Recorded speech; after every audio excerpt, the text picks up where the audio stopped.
Hi everybody, and welcome back to Tales of Wanderlust. If you want to know what it's like living full-time in an RV and having to get repairs done on it, then stay tuned.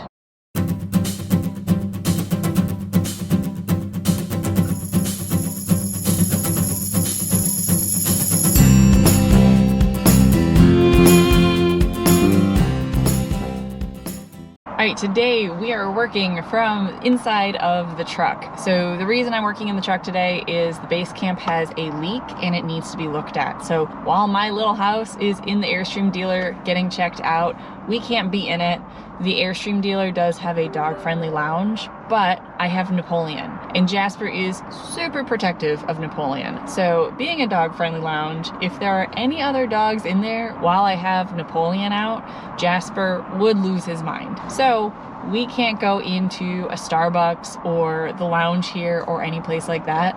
We're really kind of stuck to the truck. Now that I'm talking about it, I realize I brought my laptop, my charging cords, everything like that, but I forgot my speaker for my meetings. So hang on, I gotta go grab that from the Basecamp. Okay, now I have my speaker. We are good. So why am I getting the Basecamp looked at? I have had a small drip leak coming out of the back freshwater pan for 3 or 4 weeks now. This is my second dealer that I have taken it to. The first one didn't find the source of the leak. Long story, they ended up fixing something that wasn't actually needed to be fixed, and there is poor communication, and so I didn't actually get notified of that until I went to go pick it up. So I came here to the Airstream of Chandler location, which now is the We Are Airstream. I think it's We Are Airstream. There's a sign above me. And I had a couple friends that brought their Airstreams here. They were very happy with the service. I made it very clear when I dropped it off that I do live full-time in it and I have to have it back tonight. So they have it from now until close, and then I'm getting it back. So fingers crossed, I'm hoping that it's something minor. They can get it fixed today, but if they can't, they can at least tell me what's wrong. And then I can make the call if we're gonna stay here another night in the parking lot and give it to them again, or if I make an appointment down the road and do it another time. So we'll see what comes up with that. So logistically, how does this all work? So we spent last night here in the parking lot. Not all Airstream dealers let you do that, but this location in Phoenix does, since it's an old Costco, so there's a ton of room to park. It is right near the highway, so if highway noise is going to bug you, it might not work for you. For me, I sleep right through that, so I had a very good night's sleep last night. I also go back to the factory for a lot of my service because they're really good back at the factory and I know I can trust them. The factory actually has a really nice setup because they have RV spots that actually have full hookups. So the Airstream goes in, gets fixed, they bring it back out at night to your specific camp spot. You can hook up, take a nice hot shower, and the same thing in the morning. One of the other options you can do is get a hotel while this happens, but I looked at hotels in the area and all of the dog-friendly ones were a minimum of $150 a night. So with check-in time usually being around 2 or 3 p.m., checkout being 11, staying in a hotel last night would not have done me any good because we would have had to check out by 11 a.m. anyway.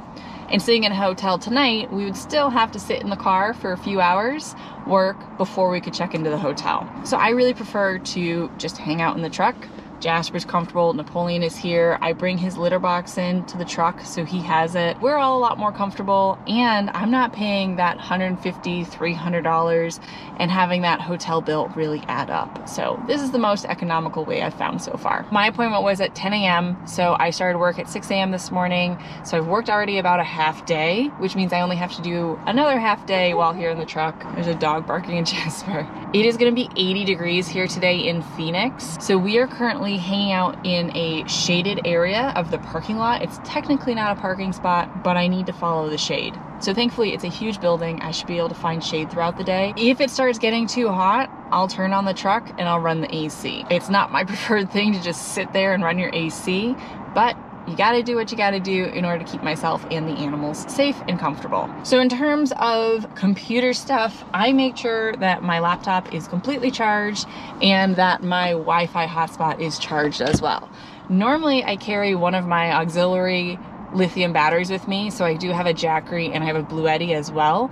This was meant to be a short 4 to 5 week trip, and then I'm heading back to Colorado to renovate my truck camper.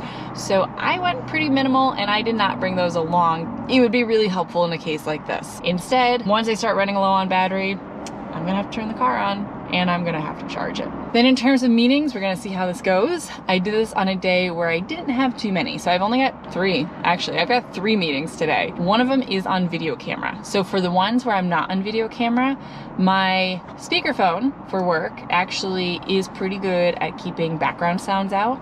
So you really won't hear the traffic or anything around me. They shouldn't be able to tell that I'm sitting in a truck. And for the video call, I will have one of those fake backgrounds up, which I normally have.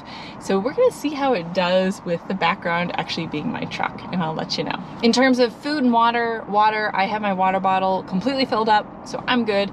For the animals, I do have our to-go water bowl, which pops out, and then in the back of the truck I have a 6-gallon it's a 6-gallon water jug completely filled up with water. In terms of food, I'm in a car, so the nice part is I have protein bars, some trail mix, I have Tootsie Pops, or sometimes when I have to run the truck anyway, we'll go check out a drive-thru and we'll get food for myself, and I'll get these two a little bit of a treat as well. So Jasper just hangs out here in the back seat. He's not on a leash or anything, so he's got a big comfortable mattress to hang out on.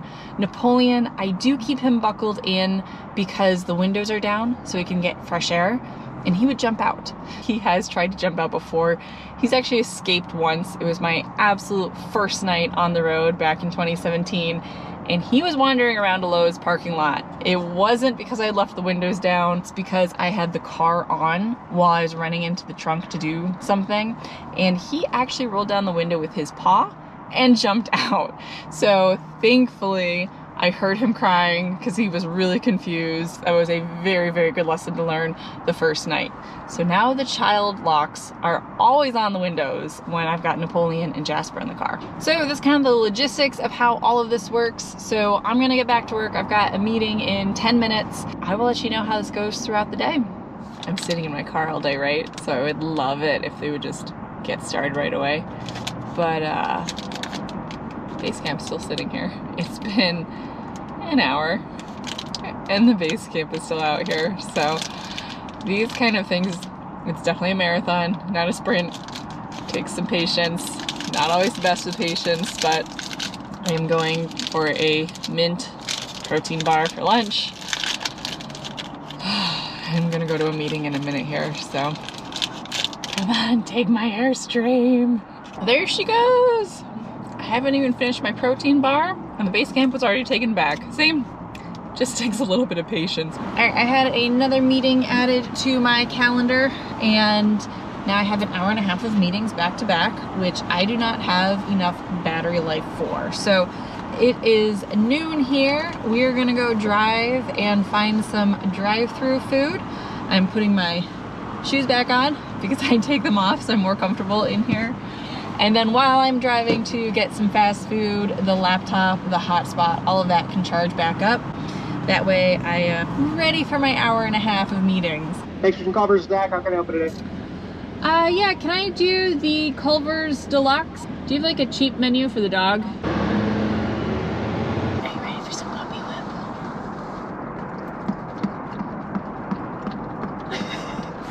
Hi.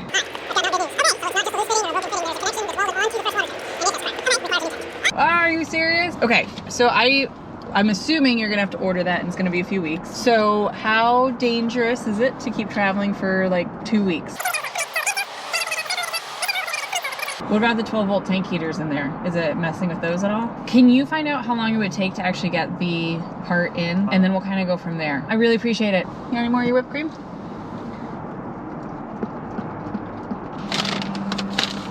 Oy, oy, oy, oy, oy, oy, oy.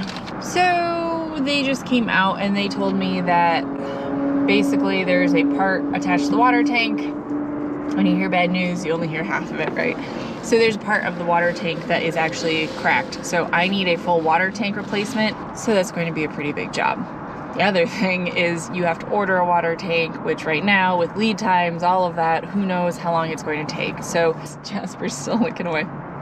For the leak that it is, it might mold the insulation that is under the tank, but there's really no other issue with having it keep leaking. It's already been leaking for 3 weeks. So we're gonna leave it. He's gonna let me know how long it's gonna take to get a freshwater tank in. The problem is I'm really hoping to be back in Colorado in 3-ish weeks. So I may have to have the freshwater tank done at the Denver dealer, but I'd rather just get it done. So I don't know. We'll see how long. If it's a week, maybe I'll hang around the Phoenix area. If it is 3 weeks, probably have to go with Denver.